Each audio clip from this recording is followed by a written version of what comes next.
ይህ የታሪክ ድምጽ ነው። በታሪካችን አብራችሁን ቆዩ።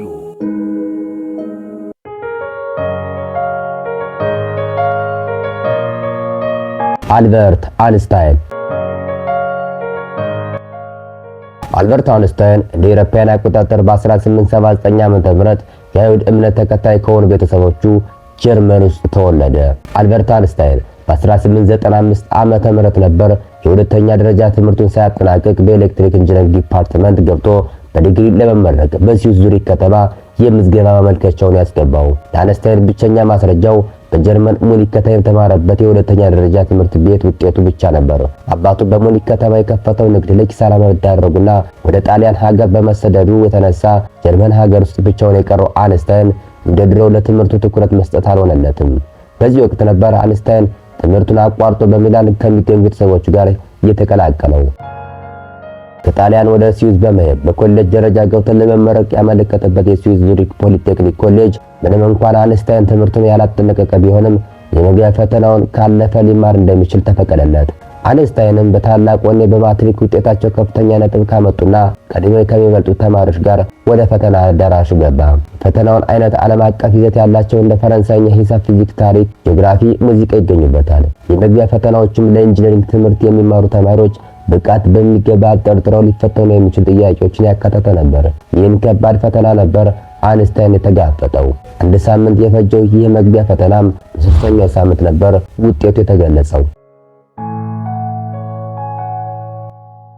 300 ተማሪዎች ውስጥም በዲግሪ በፕሮግራም እንደታቀፉ የሚፈቀድላቸው ከመቶ ለማይበልጡ በመሆኑ ፉክክሩ እጅግ ከባድ ነበር። የተፈታኝ ተማሪዎችም ውጤት አንድ እያለ መለጠፉ ጀመረ።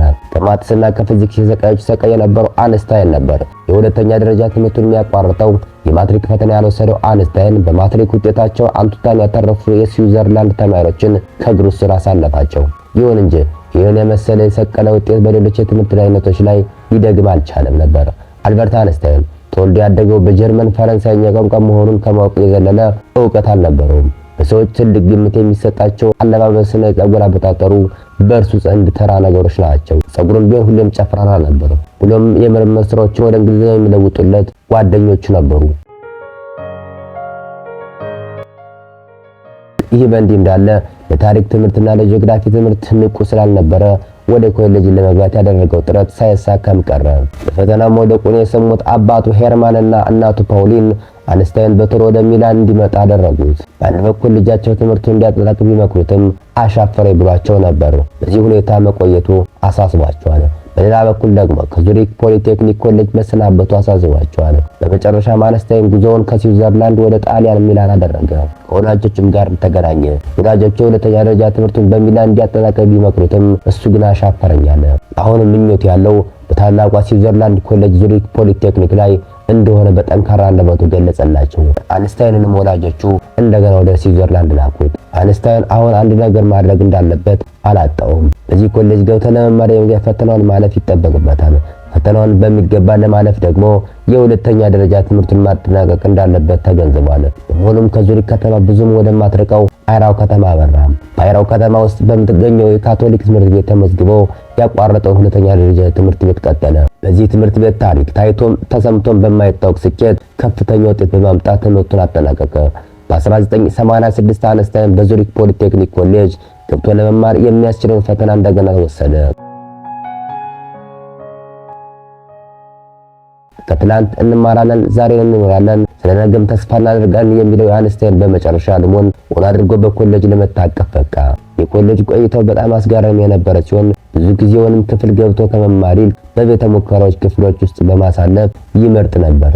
ገና ኮሌጅ በገባ በመጀመሪያው ሴሚስተር ላይ ሳይንሳዊ ጥናት በማካሄድ አድናቆትን ያገኘው አንስታይን የተፈጥሮ ሳይንስ ትምህርትን የሚያቅፈው ንድፈ ሐሳብ ቲዮሪ ሳይንስ ለተግባር አጠቃቀም ነበር። በእርግጥ አንድ ተግባራዊ ውጤት ያለውን ሳይንሳዊ ጥናት ለማካሄድ ቲዮሪ መሰረታዊ መነሻ መሆኑ አይካድም።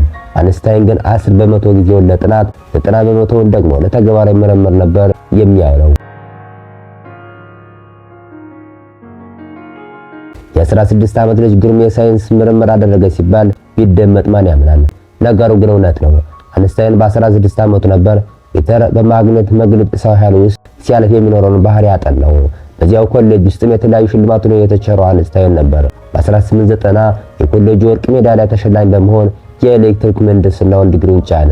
በምረቃ ወቅት የደስታው ተካፋይ በመሆን ከሚላን ተነስተው ዙሪክ የደረሱት እናቱ ፓውሊን እና አባቱ ሄርማን አንስታይን ደስታቸው እጅግ ኃያል ነበር። አብረው ደግሞ አንዲት የስዊዘርላንድ ዜግነት ያላት ተመራቂ ትገኛለች። ሚሊቫ ማሪክ በመባል የምትጠራው ይህች ወጣት ከአንስታይን ጋር ስትማር የነበረችና ትምህርት ያገናኛቸው ፍቅረኛሞች ነበሩ። የአንስታይን የዕድሜ ልክ ጓደኛ የነበረው ኢንጂነር ማይክል ቢሶ የተገኘው ከዚሁ ኮሌጅ ነው። የምረቃ ስነ ስርዓቱ አምሮና ደምቆ ኢንጂነር አልበርት አንስታይን ካባና ወርቁን አጥልቆ ነበር የተጠናቀቀው። አልበርት አንስታይን አሁን ላይ በዓለም አቀፍ ደረጃ በኒኩሌር የበለጸጉ ሀገሮች የሱ ምክንያት እንደሆኑ ይገለጻል። ውድ የታሪክ ድምፅ አድማጮቼ የዛሬው የአልበርት አንስታይን የመጀመሪያ ታሪክ እዚሁ ላይ ተፈጽሟል። ቀጣይ ሳምንት ላቀርብላችሁ ስለሆነ መልካም ሳምንት፣ ደህና ሁኑ።